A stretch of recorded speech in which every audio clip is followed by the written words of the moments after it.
Welcome to The Explainer, where we skip the dry theory and jump straight into the actual conversations that drive real change. Today, we're zeroing in on a highly specific make or break moment that happens in literally almost every counseling room. We're going to look at the exact dialogue that turns a stuck client into an empowered one. We're building this whole explainer around one pivotal question. When a client tells you, "Hey, I know I should change, but I just don't think I can," what do you do next? Well, let's dive into it. All right, let's drop right into the middle of a session and listen to what usually happens. We call this well-intentioned mistake the cheerleading trap. So here's the scenario. The client looks at you with genuine hesitation and says, "I know I need to quit drinking. It's just really hard." They are totally stuck. And the counselor immediately jumps in with this exaggerated, almost sickly sweet enthusiasm, right? Trying to convince the client they can do it. They go, "A lot of people find it hard at first, but you can do it if you put your mind to it." But the client pushes back. "I don't know, I've tried before."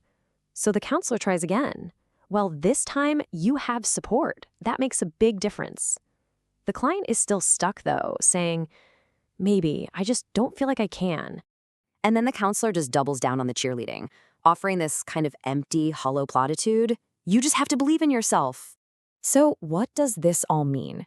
Notice how this unhelpful reassurance actually shuts the client down entirely.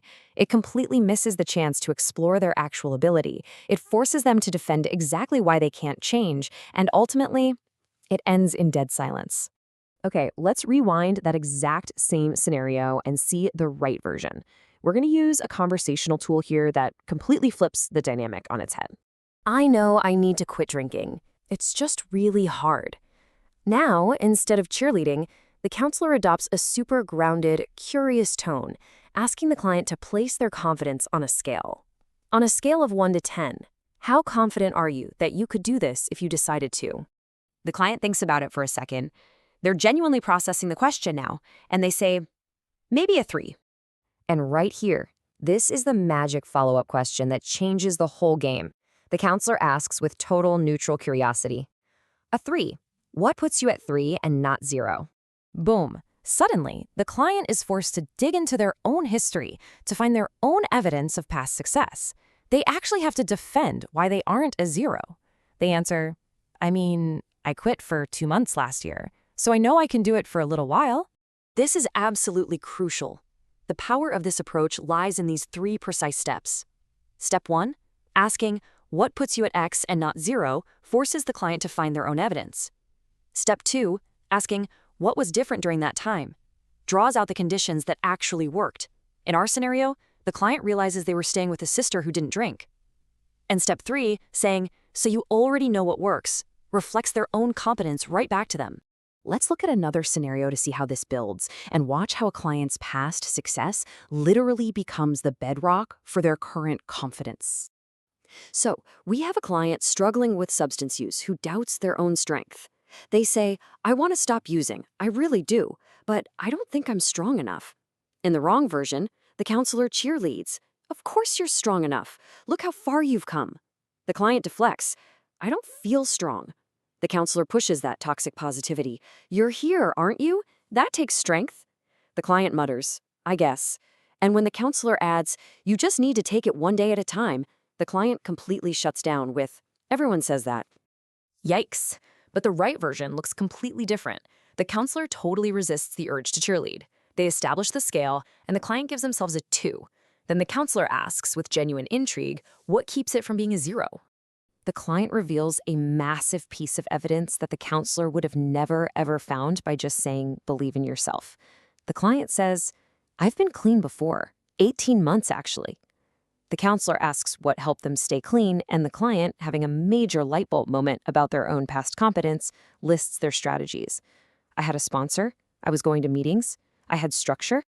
This brilliantly illustrates why this tool works so well, because the clients said it themselves, that 18 months is no longer just some distant memory, it is the concrete foundation for their confidence right here, right now. The counselor gets to simply say, "So you already know what works for you."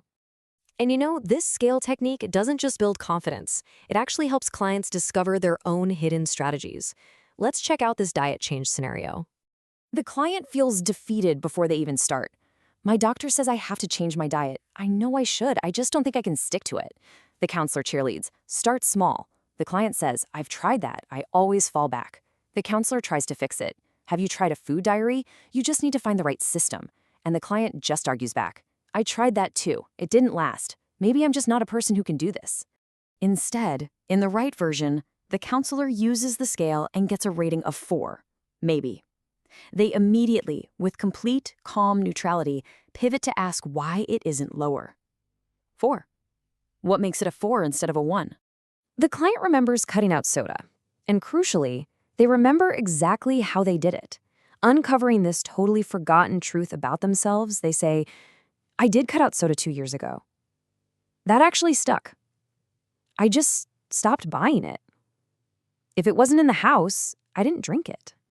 Through the counselor's careful questioning, the client discovered their very own successful strategy, environment change. The counselor reflects it back, so when you change your environment, it works for you. And the client replies, yeah, I never thought about it like that. They own that realization 100%. So here's your one challenge for your next session. When a client inevitably doubts themselves and says they can't change, will you fall into the cheerleading trap, or will you ask them what keeps them from 0? Try it out. Watch how it shifts the entire conversation.